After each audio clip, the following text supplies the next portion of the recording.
in the Bhumi Pujan ceremony via video conferencing. આજા hostel પ્રોજેક્ટના મુખ્ય દાતાઓશ્રીઓ આપણી વચ્ચે ઉપસ્થિત છે. આજના ખાતમુહૂર્તના મુખ્ય દાતાશ્રી ઉપસ્થિત છે ત્યારે આપણે સૌ કોઈ એલઈડી સ્ક્રીન ઉપર નિહાળીએ.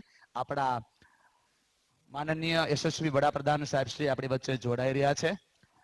તાળીઓના નાદ સાથે વધાવીએ માનનીય યશસ્વી મુખ્યમંત્રી શ્રી વડાપ્રધાન શ્રી નરેન્દ્રભાઈ મોદી સાહેબ આપણી વચ્ચે ઉપસ્થિત થયા છે.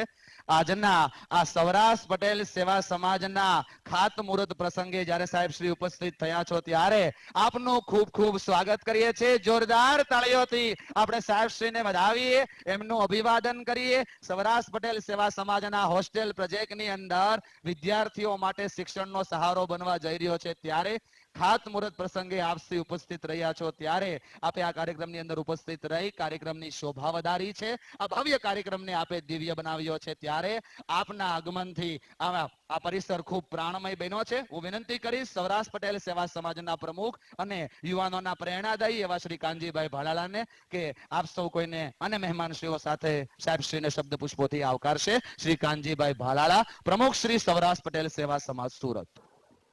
નમસ્કાર. સમાજનું સ્વપ્ન એટલે હોસ્ટેલ પ્રોજેક્ટ એના ભૂમિપૂજન વિધિ સમારોહમાં ખાસ ઉપસ્થિત આપણા યશસ્વી વડાપ્રધાન માનનીય શ્રી નરેન્દ્રભાઈ મોદી, ગરવી ગુજરાતના મુખ્યમંત્રી માનનીય શ્રી ભૂપેન્દ્રભાઈ પટેલ, કેન્દ્રીય મંત્રી માનનીય શ્રી મનસુખભાઈ માંડવિયા, માનનીય શ્રી પુરુષોત્તમભાઈ રૂપાલા, શ્રીમતી દર્શનાબેન જરદોશ, રાજ્ય સરકારના મંત્રીશ્રીઓ, સ્ટેજ ઉપર બેઠેલા તમામ દાતા મહાનુભાવો, રાજસ્વી મહાનુભાવો, ઉપસ્થિત ભાઈઓ અને બહેનો, સુરતમાં વિશેષ પરીક્ષાની તૈયારી કરતા વિદ્યાર્થીઓ માટે આ હોસ્ટેલ સંકુલ ફેઝ 1 નું આજે ભૂમિપૂજન થવા જઈ રહ્યું છે ત્યારે હવે આ સ્વપ્ન સાકાર થશે અને આ પ્રસંગે ખાસ ઉપસ્થિત રહીને આપણને પ્રેરણા પૂરી પાડનાર માનનીય વડાપ્રધાન નરેન્દ્રભાઈ મોદીનું સૌરાષ્ટ્ર પટેલ સેવા સમાજ વતી સગૌરવ સ્વાગત કરીએ છીએ. સાહેબ, આજે અમને ખૂબ વિશેષ આનંદ છે કે આપની ઉપસ્થિતિથી અમને વધુ પ્રોત્સાહન મળ્યું છે. રૂપિયા 200 કરોડના ખર્ચે સાકાર થનાર આ સંકુલમાં 1000 દીકરાઓ અને 1500 દીકરીઓ માટેની વ્યવસ્થા થશે. સાહેબ, આપની ઉપસ્થિતિમાં અમે સગૌરવ નોંધ લઈએ છીએ કે બહેનોની વ્યવસ્થામાં અમે બહેનો પાસેથી 1 પણ રૂપિયો લીધા વગર હોસ્ટેલની સુવિધા દાતાના સહયોગથી પૂરી પાડશે એનો અમને વિશેષ આનંદ છે. આ તબક્કે અમે ગુજરાત સરકારશ્રીનો પણ આભાર માનીએ છીએ. આ જગ્યામાં જે ટીપીની કપાત 40% ને બદલે 10% કરી એ 30%નો ફાયદો થયો છે ત્યારે અમે ગુજરાત સરકારનો વિશેષ આભાર માનીએ છીએ અને તત્કાલીન મુખ્યમંત્રી વિજયભાઈ રૂપાણી, નીતિનભાઈનો અને એમાં સ્થાનિક માનનીય શ્રી કુમારભાઈ અને કોર્પોરેટર ધારાસભ્ય મિત્રોનો પણ અમે સહૃદયથી આભાર માનીએ છીએ. બહેનોના નિર્માણ થનાર આ હોસ્ટેલ સંકુલમાં બહેનોને રોજગારી માટે અમે માર્ગદર્શન કેન્દ્ર પણ શરૂ કરવા જઈ રહ્યા છે એનો પણ અમને વિશેષ આનંદ છે. સાહેબ, અમે 2030 સુધીમાં આ બંને સંકુલમાંથી 5000 યુવા યુવતીઓને સરકારી નોકરી અને પોતાના વ્યવસાય સજ્જ થાય એવી અમે એને સફળતા અપાવશું એવો અમારો લક્ષ્યાંક છે. એને પણ આપણે જોરદાર તાળીથી વધાવીએ. આજે સુરતના પ્રવેશ દ્વારે હોસ્ટેલ સંકુલ બની રહ્યું છે ત્યારે અમે સરદાર સાહેબની 31 ફૂટની પ્રતિમા મૂકીને અમે સુરતની શાન વધારીશું. અમારા ભારત રત્ન સરદાર વલ્લભભાઈ પટેલની પ્રતિમા મૂકીને આ સમયે અમે કેશુભાઈ પટેલના નામનું કેશુભાઈ પટેલ ઓડિટોરિયમ પણ બનાવવા તરફ જઈ રહ્યા છે. અને છેલ્લે સાહેબ, અમને વિશેષ નોંધ લેતા ગૌરવ થાય, ગુજરાત નહીં, સમાજ નહીં પણ આખા રાષ્ટ્રનું ગૌરવ અને યુવાનોના રોલ મોડલ એવા શાશ્વત નાકરાણી અહીંયા ઉપસ્થિત છે. ભારત પેના કો ફાઉન્ડર, અમારા ગુજરાતનો ટાબરિયો કહી શકાય. 23 વર્ષનો ઉંમર, ભારતના પેમેન્ટ કંપની છે એના કો ફાઉન્ડર છે. ફરીવાર આપ સૌ સમાજના દાતાશ્રીઓ તમામનો હું સહૃદયથી સ્વાગત કરી વિરમું છું. આપના તમામની સમાજ ભાવના અને રાષ્ટ્ર ભાવનાને વંદન કરી વિરમું છું. જય હિન્દ. ખૂબ ખૂબ આભાર સાહેબ, આપના શબ્દ પુષ્પોથી તમામના દિલની અંદર ઉર્જાનો સંચારણ થયો છે અને આ જ ભાવને પ્રગટ કરતા આપનો અમે આભાર વ્યક્ત કરીએ છીએ. આપણી વચ્ચે ગુજરાત રાજ્યના માનનીય મુખ્યમંત્રી સાહેબ સેવા સહકાર સંગઠન નિષ્ઠા અને પ્રામાણિકતાની ભાવથી ખૂબ સરસ રીતે ગુજરાતનું સંપૂર્ણ ગુજરાતનું સુકાન ચલાવેલા અને ગજગરી ગુજરાતની અસ્મિતાઓને સર કરતા માનનીય મુખ્યમંત્રી સાહેબ શ્રી ભૂપેન્દ્રભાઈ પટેલ આપણી વચ્ચે ઉપસ્થિત છે. સાહેબશ્રીને તાળીઓથી વધાવીએ અને સાહેબશ્રીને વિનંતી કરું કે આપ પોતાના શબ્દ પુષ્પો અને શિક્ષણ પુષ્પોથી આ તમામ વ્યક્તિઓ સુધી આપની આવભાવના પ્રગટ કરશો. તાળીઓથી વધાવીએ માનનીય મુખ્યમંત્રી શ્રી ભૂપેન્દ્રભાઈ પટેલ.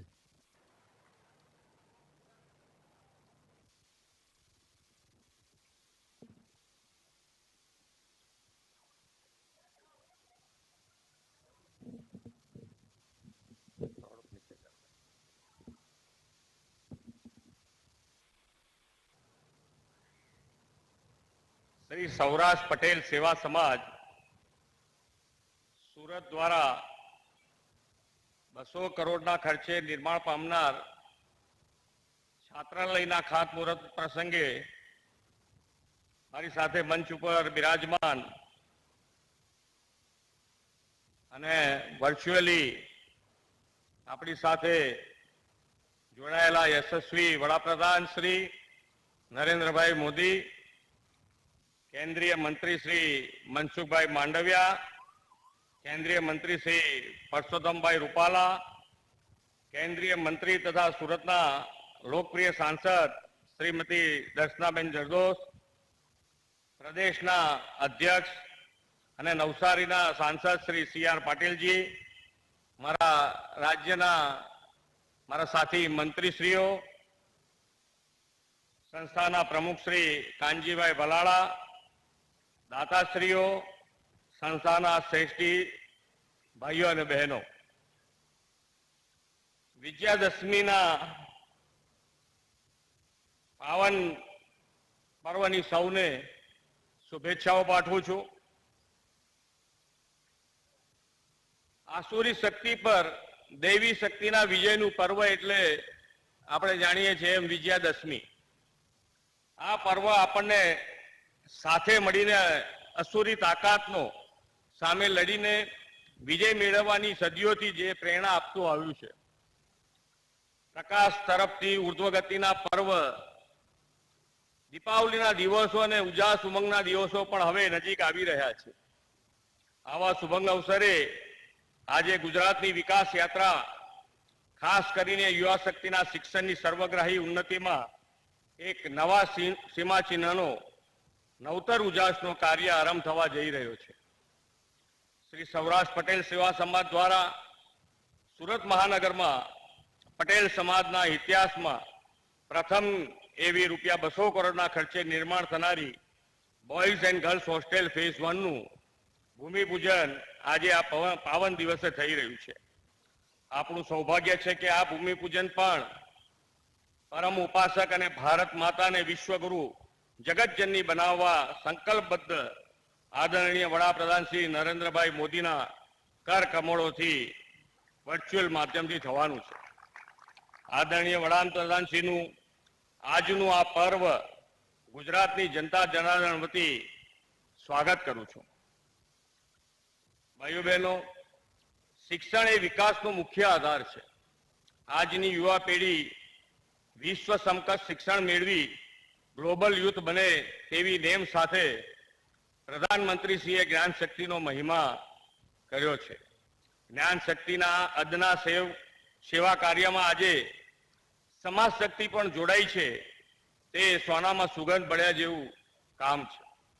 પટેલ સમાજની નિર્માણ ક્ષમતા સાથે મળીને આગળ વધવાની અને બંધુત્વની ભાવનાનું તાદશ્ય ઉદાહરણ સરદાર ધામ અને કેળવણી ધામ પછી સૌરાષ્ટ્ર પટેલ સેવા સમાજ દ્વારા સુરતમાં પટેલ સમાજના ઇતિહાસમાં પ્રથમવાર 200 કરોડના ખર્ચે 1000 ભાઈઓ અને 500 બહેનો માટે નિર્માણ થનાર આ હોસ્ટેલ ફેઝ 1 નું ભૂમિપૂજનને પૂરું પાડ્યું છે. સૌનો સાથ, સૌનો વિકાસ, સૌનો વિશ્વાસ સૂત્રનું આજે સાકાર કર્યું છે. પટેલ સમાજ પણ સૌના વિશ્વાસ, સૌના સાથથી આગળ વધીને ગુજરાતનો સૌથી શક્તિશાળી સમાજ બન્યો છે. પથ્થરમાંથી પાણી કાઢવાની તાકાત આ સમાજની આગવી તાસીર છે. આપણી ભાવિ પેઢી ઉજ્જવળ આવતીકાલ સમાન દીકરા દીકરીઓને જ્ઞાન સંપદાથી સમૃદ્ધ કરી જ્ઞાન વિજ્ઞાનની 21મી સદીમાં ગુજરાતને અગ્રેસર રાખવાની સરકારની નેમમાં આજે સૌરાષ્ટ્ર પટેલ સમાજે આ હોસ્ટેલના ભૂમિપૂજનથી ખભે ખભો મિલાવવાનું કામ કર્યું છે. આદરણીય વડાપ્રધાન શ્રી નરેન્દ્રભાઈ મોદીએ ગુજરાતમાં કન્યા સાક્ષરતા દર ઊંચો લાવવા અને ડ્રોપ આઉટ રેટ ઘટાડવા કન્યા કેળવણીનું જનસેવા અભિયાન આદર્યું હતું. આ અભિયાનમાં પણ સમગ્ર સમાજ વર્ગો સાથે પટેલ સમાજ પણ અગ્રેસર રહ્યો છે.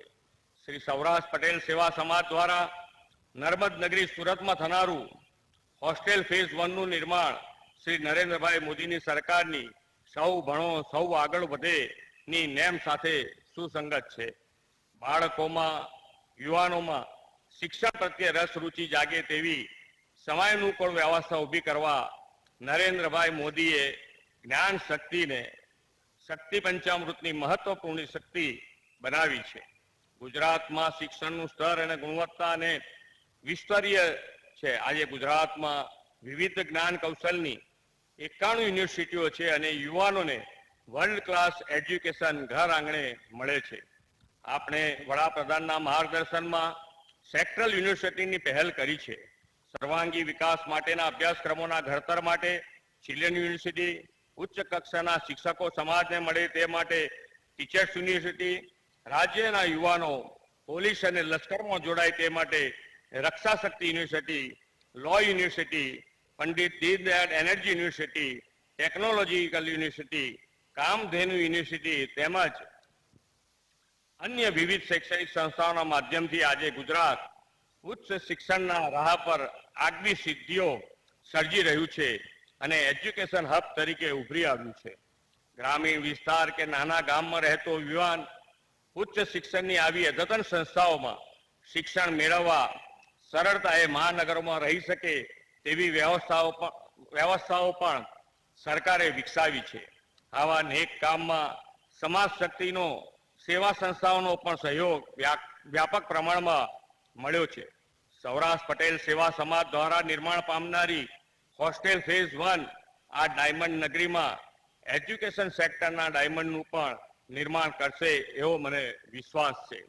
પ્રધાનમંત્રીશ્રીએ યુવા શક્તિના જ્ઞાન કૌશલ્યના આધારે આત્મનિર્ભર ભારત, જગતગુરુ ભારતનો જે કોલ આપ્યો છે તે આ હોસ્ટેલમાં અભ્યાસ આવાસ માટે આવનાર પ્રત્યેક યુવા યુવતી સાકાર કરે તેવી અપેક્ષા રાખું છું. પાટીદાર સમાજના સૌ દીર્ઘદ્રષ્ટા આગેવાનો અને સેવાકીય કાર્ય માટે હું આજે અભિનંદન આપું છું. આદરણીય વડાપ્રધાનશ્રીનું માર્ગદર્શન આપણને મળવાનું છે તે માટે તેમનો આભાર વ્યક્ત કરું છું. જય જય ગરી ગુજરાત. આભાર. Thank you. ખૂબ ખૂબ આભાર સાહેબ. માનનીય મુખ્યમંત્રી સાહેબ શ્રીનો આપણે આભાર વ્યક્ત કરીએ છીએ. પોતાના શબ્દોની અંદર, પોતાના ભાવની અંદર ખૂબ સરસ રીતે શૈક્ષણિક પ્રવૃત્તિઓનો વ્યાપ અને માનનીય વડાપ્રધાન સાહેબનો આપણને ખૂબ ખૂબ પ્રવચન આપ્યો છે ત્યારે સાહેબશ્રીનો અમે આભાર વ્યક્ત કરીએ છીએ. અને હવે માનનીય વડાપ્રધાન શ્રી નરેન્દ્રભાઈ મોદી સાહેબને વિનંતી કરીશું કે આજના સૌરાષ્ટ્ર પટેલ સેવા સમાજ સુરતના હોસ્ટેલ પ્રોજેક્ટના ભૂમિપૂજનનું આપ ઈ લોન્ચિંગ એટલે કે રિમોટ વડે તકતી અનાવરણ કરશો. જી સાહેબશ્રીને વિનંતી કરીએ. તાળીઓથી વધાવીએ દોસ્તો. આ ડિજિટલ ઇન્ડિયાના સંકલ્પને આપણે સાર્થક કરી રહ્યા છીએ અને સાહેબના વરદ હસ્તે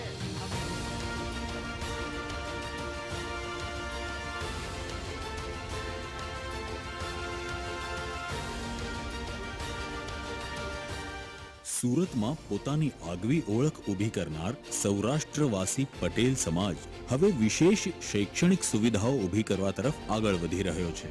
ઉચ્ચ અભ્યાસ કરતી યુવા પેઢીને કારકિર્દી ઘડતર માટે સુવિધા, પ્રોત્સાહન અને માર્ગદર્શન પૂરું પાડવા સુરતમાં 200 કરોડના ખર્ચે સુવિધાયુક્ત હોસ્ટેલ સંકુલ નિર્માણ કરવા શ્રી સૌરાષ્ટ્ર પટેલ સેવા સમાજનો સંકલ્પ છે. ભારતના યશસ્વી વડાપ્રધાન માનનીય શ્રી નરેન્દ્રભાઈ મોદીના વરદ હસ્તે ભૂમિપૂજન થતાં હવે સંકલ્પ સાકાર થશે. પ્રથમ સોપાનમાં 5500 ચોરસ વાર જમીનમાં 70 કરોડના ખર્ચે 3 લાખ ચોરસ ફૂટનું બાંધકામ થશે, જેમાં શ્રીમતી જમનાબેન છગનભાઈ ગોંડલિયા વિદ્યાર્થી ભવન અને શ્રીમતી રાધાબેન હરજીભાઈ ઘેલાણી અતિથિ ભવન કાર્યરત થશે. સીએ, સીએસ કે સીએમએ જેવી વ્યવસાયિક કારકિર્દી ઘડવા માટેની પરીક્ષાઓની તૈયારી કરતા વિદ્યાર્થીઓને માટે ઉપરાંત જીપીએસસી, યુપીએસસી, બેન્કિંગ કે સરકારી નોકરી મેળવવા આપવી પડતી પરીક્ષાઓની તૈયારી કરતા વિદ્યાર્થીઓ માટે હવે સુરતમાં કામરેજ રોડ ઉપર હોસ્ટેલ સંકુલનું નિર્માણ થશે, જેમાં 1000 વિદ્યાર્થીઓ માટે હોસ્ટેલ ઉપરાંત પુસ્તકાલય, વાંચનાલય, ઈ લાઇબ્રેરી અને કારકિર્દી માર્ગદર્શન કેન્દ્ર અને 100 વ્યક્તિઓ રહી શકે તેવું અતિથિ ભવન અને 500 બેઠક વાળું કેશુભાઈ પટેલ ઓડિટોરિયમ પણ ખરું. તમામ સુવિધાઓ સાથેના આ હોસ્ટેલ પ્રોજેક્ટની ગરિમા વધારશે સરદાર સાહેબની પ્રતિમા. હોસ્ટેલના બીજા સોપાનમાં વાલક ગામ તળની 2500 ચોરસ વાર જમીનમાં 1,75,000 ચોરસ ફૂટનું બાંધકામ થશે, જેમાં 500 બહેનોની હોસ્ટેલ, 1000 દીકરીઓ વાંચવા આવી શકે તેવું વિશાળ વાંચનાલય, બહેનોને રોજગારલક્ષી તાલીમ સહિત તમામ સહકાર આપવા નારી શક્તિ કેન્દ્ર અને 500 કમ્પ્યુટર સાથે મોટી કમ્પ્યુટર લેબ નિર્માણ થશે. બહેનોની હોસ્ટેલમાં સરદાર સાહેબની દીકરી મણિબેન પટેલની પ્રતિમા નવી પેઢીને સંસ્કાર અને પ્રેરણા આપશે. તો આ છે સૌરાષ્ટ્ર પટેલ સમાજનું સ્વપ્ન, જે સર્વોના સહકારથી થશે સાકાર.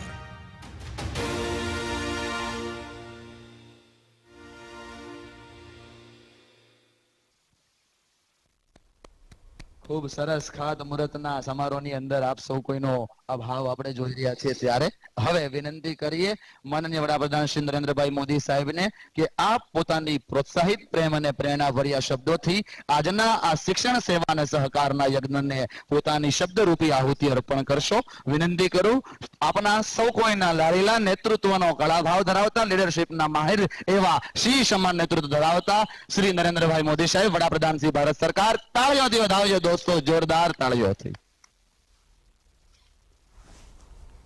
नमस्कार. कार्यक्रम में उपस्थित गुजरात के मुख्यमंत्री श्रीमान भूपेंद्र भाई पटेल जी, केंद्र सरकार में मेरे सहयोगी श्री मनसुख भाई मांडविया, श्री पुरुषोत्तम भाई रूपाला, दर्शनाबेन, लोकसभा के मेरे सांसद के साथी और गुजरात भारतीय जनता पार्टी के अध्यक्ष श्रीमान CR पाटिल जी, सौराष्ट्र पटेल सेवा समाज के अध्यक्ष श्री कांजी भाई, सेवा समाज के सभी सम्मानित सदस्यगण और विशाल संख्या में उपस्थित मेरे प्यारे भाइयों और बहनों, सौराष्ट्र पटेल सेवा समाज द्वारा आज विजयादशमी के अवसर पर एक पुण्य कार्य का शुभारंभ हो रहा है. मैं आप सभी को और पूरे देश को विजयादशमी की हार्दिक बधाई देता हूं. साथियों, रामचरितमानस में प्रभु श्री राम के भक्तों के बारे में, उनके अनुयायियों के बारे में बहुत ही सटीक बात कही गई है. रामचरितमानस में कहा गया है, प्रबल अविद्या तम मिट जाई, प्रबल विद्या, प्रबल अविद्या, प्रबल अविद्या तम मिट जाई, हार ही सकल सलभ समुदाय.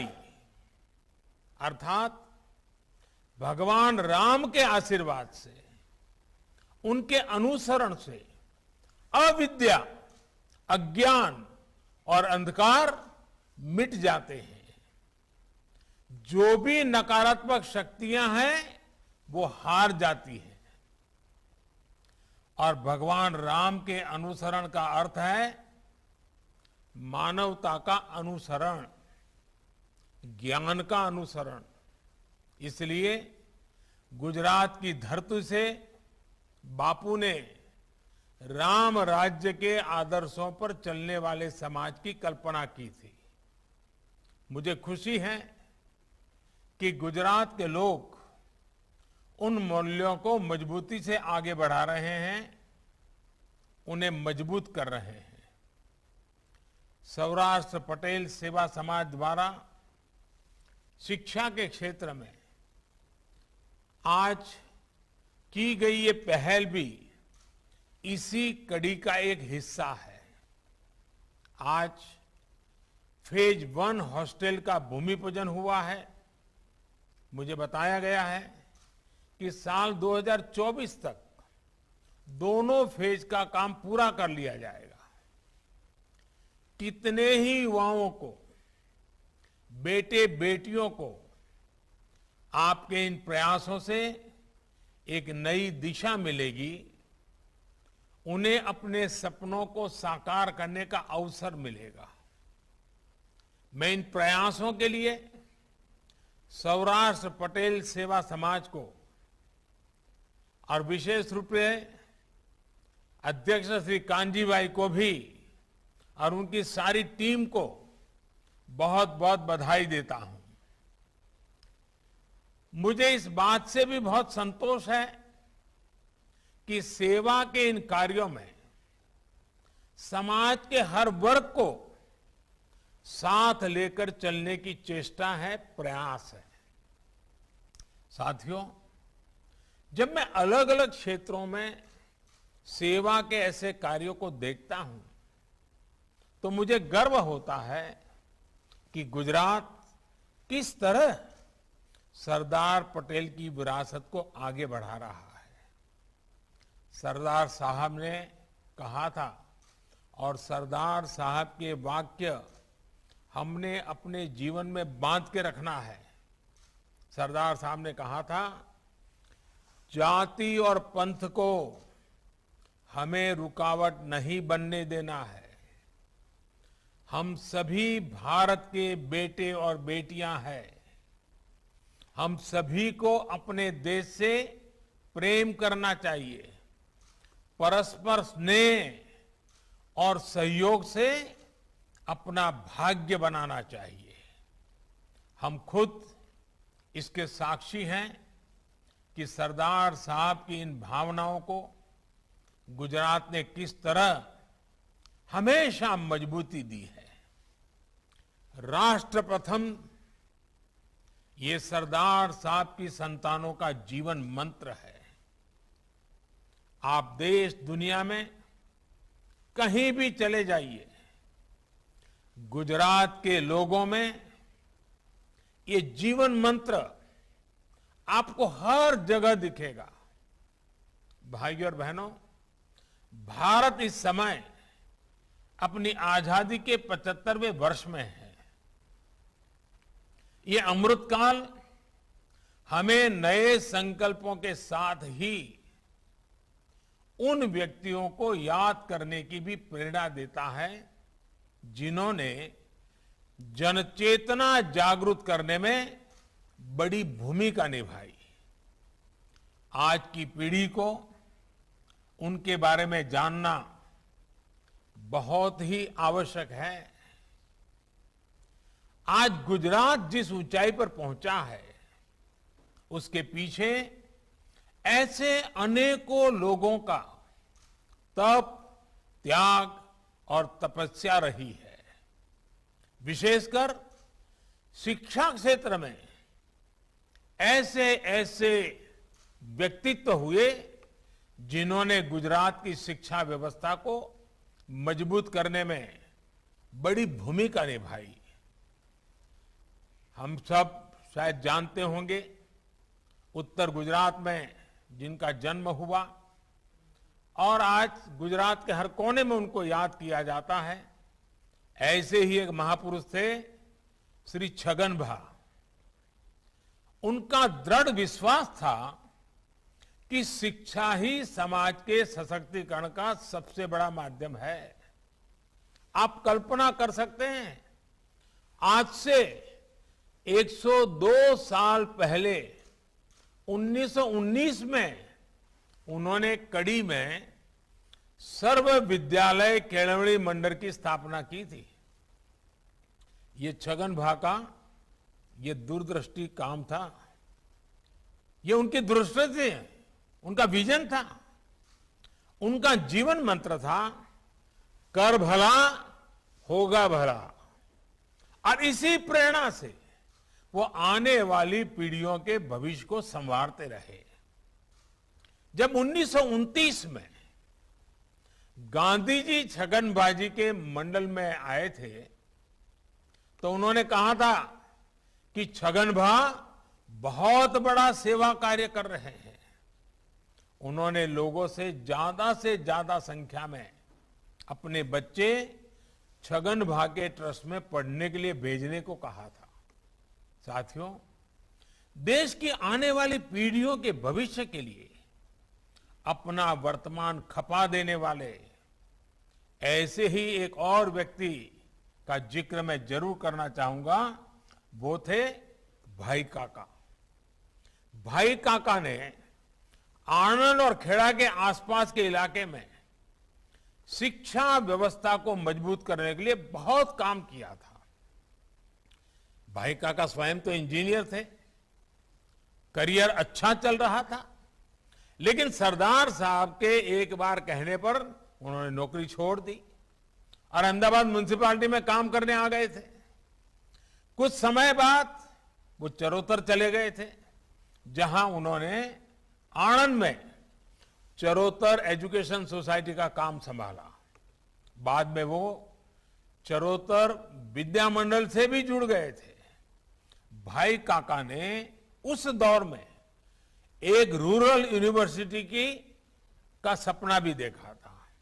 एक ऐसी यूनिवर्सिटी जो गांव में हो और जिसके केंद्र में ग्रामीण व्यवस्था के विषय हो।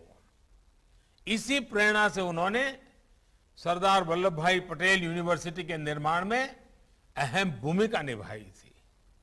ऐसे ही भिखाभाई पटेल भी थे, जिन्होंने भाई काका और सरदार पटेल के साथ काम किया था।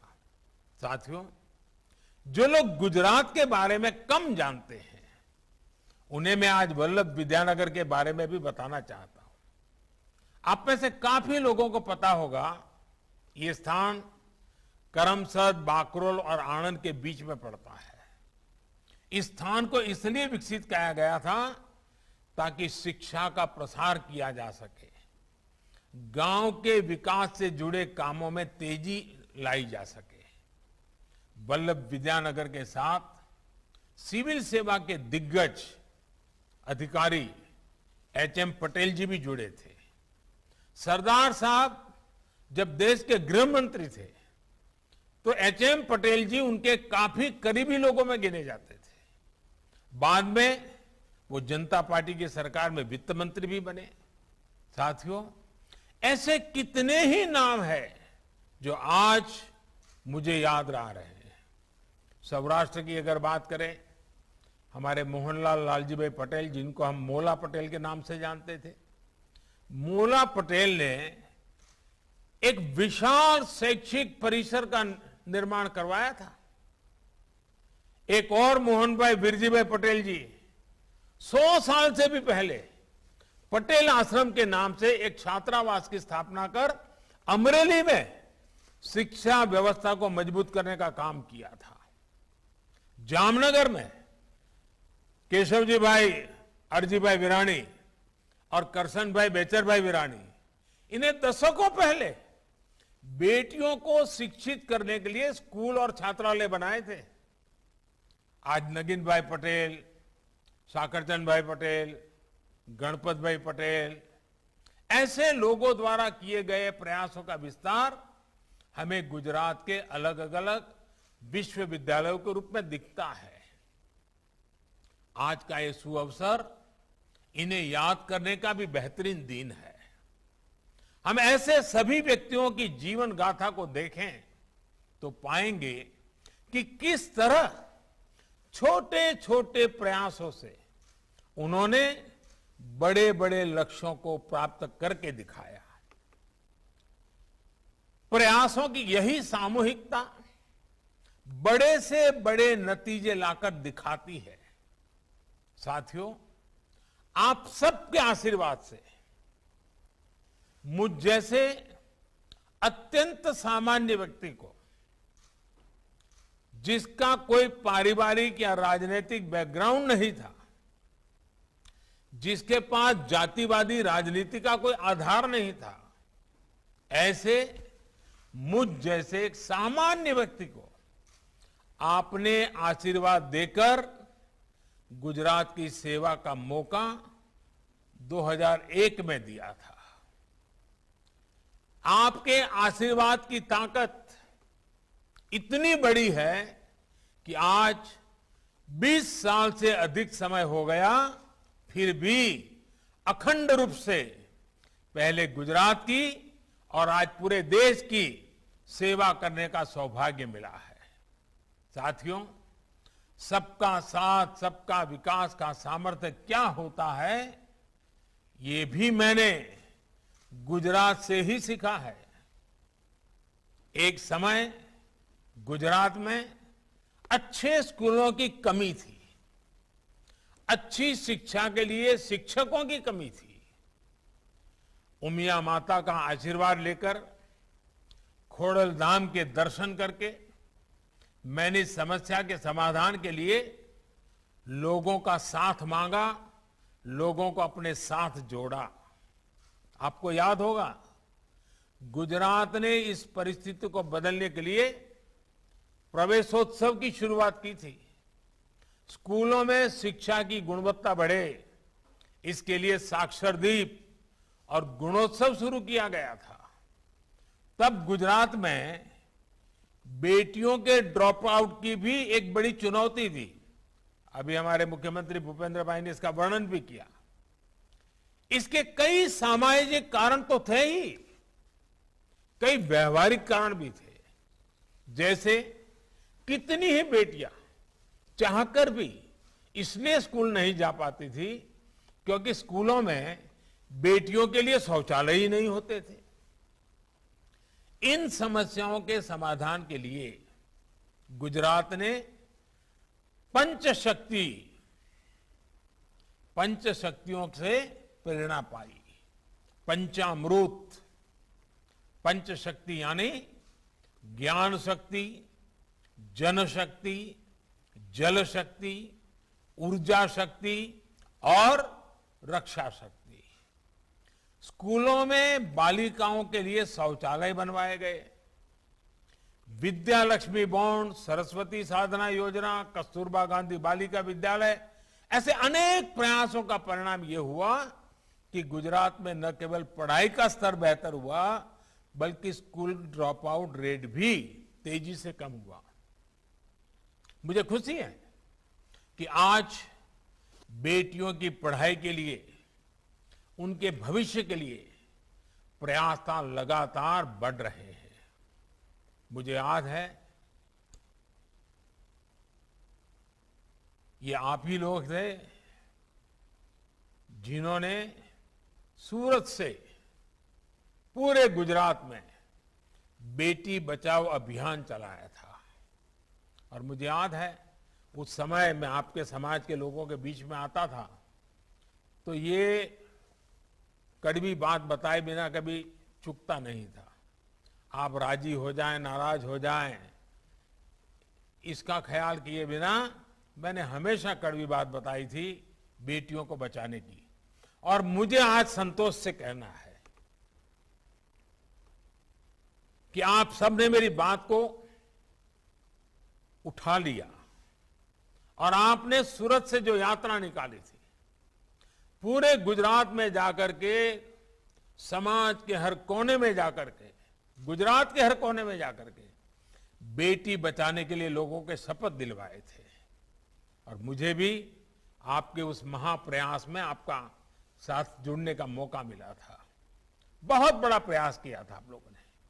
गुजरात ने रक्षा शक्ति यूनिवर्सिटी, अभी हमारे भूपेंद्र भाई बड़ा विस्तार से यूनिवर्सिटी का वर्णन करते थे, लेकिन मैं भी इसको दोहराना चाहता हूं ताकि जब आज देश के लोग इस कार्यक्रम को देख रहे हैं तो उनको भी पता चले गुजरात ने इतने कम समय में रक्षा शक्ति यूनिवर्सिटी, दुनिया की पहली forensic science university, law university और दीनदयाल एनर्जी यूनिवर्सिटी, इसके साथ ही दुनिया की पहली children's university, teachers training university, sports university, Kamdhenu university जैसी अनेकों इनोवेटिव शुरुआत करके देश को नया मार्ग दिखाया है।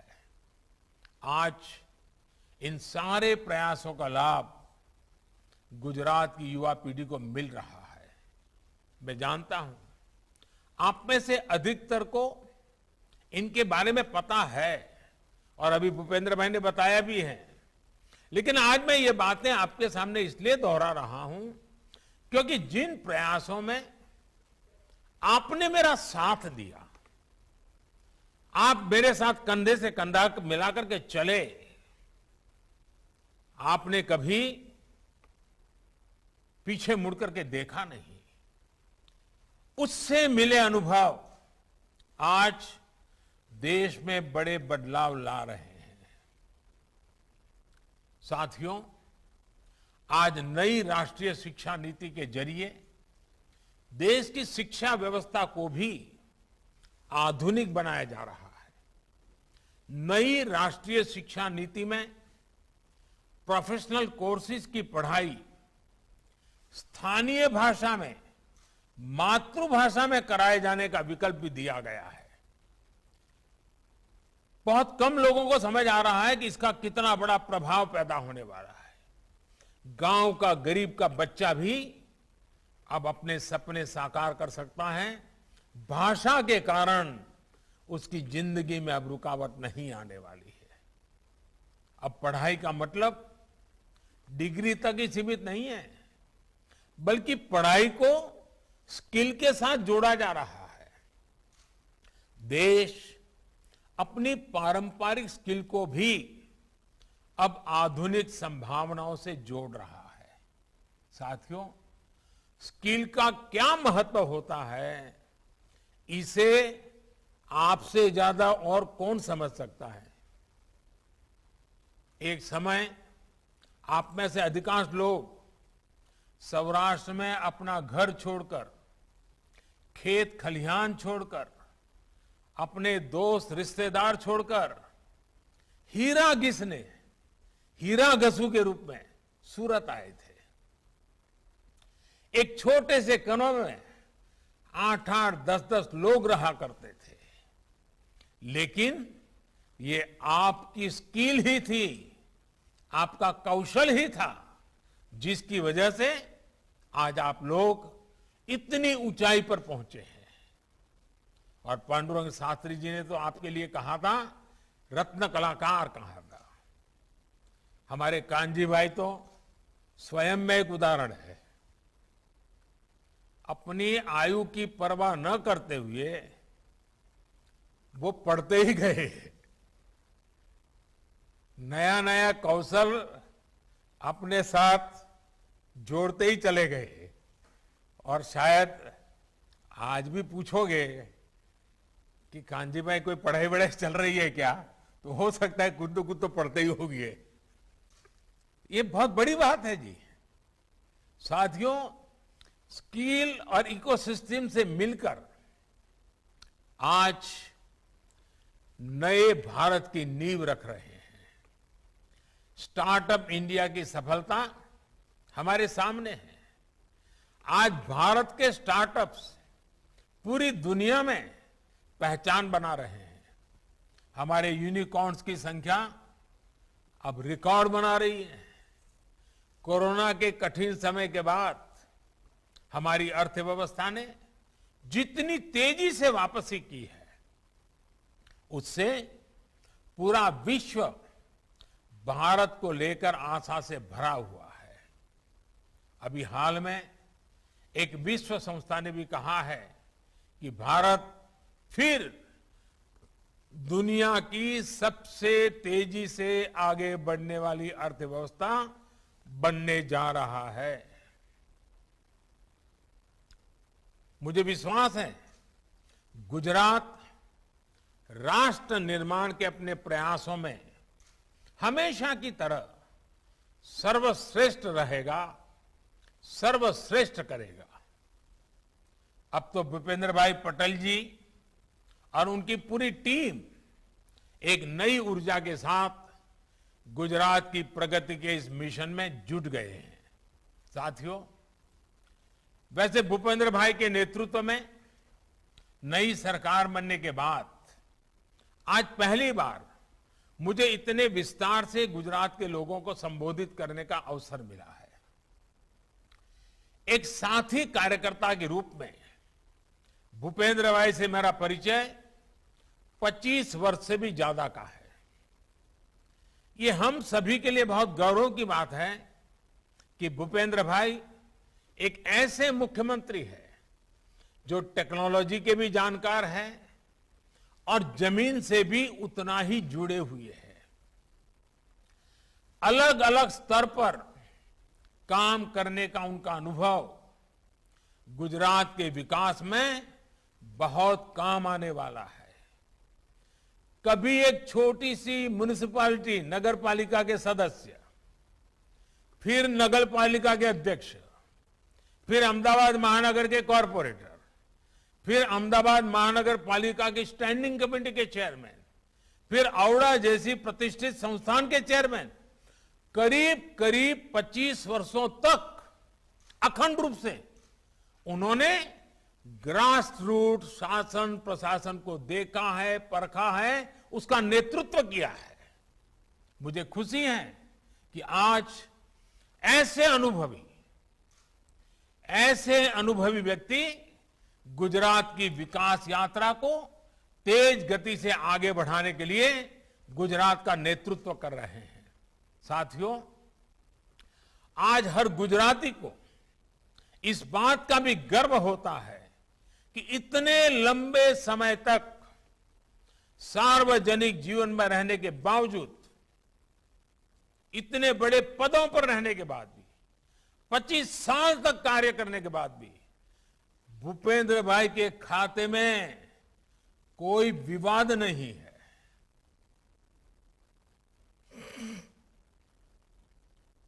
भूपेंद्र भाई बहुत ही कम बोलते हैं, लेकिन कार्य में कभी कोई कमी नहीं आने देते।